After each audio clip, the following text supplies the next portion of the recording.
বিজিবির অভিযানে ভারতীয় সিগারেট ও মোটরসাইকেল জব্দ।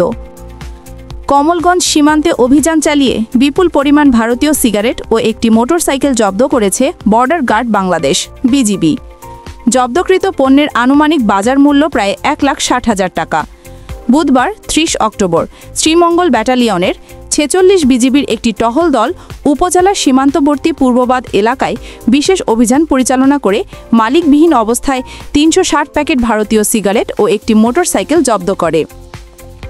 বিষয়টি নিশ্চিত করেছেন শ্রীমঙ্গল ব্যাটালিয়নের অধিনায়ক লেফটেন্যান্ট কর্নেল ASM জাকারিয়া।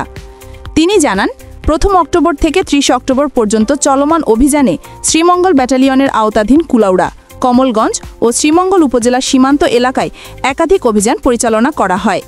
এতে 7,726 প্যাকেট ভারতীয় নাসির পাতার বিড়ি, 2,355 প্যাকেট ভারতীয় সিগারেট, 2 বোতল ভারতীয় মদ, একটি মোটরসাইকেল ও একটি গরু আটক করা হয়েছে।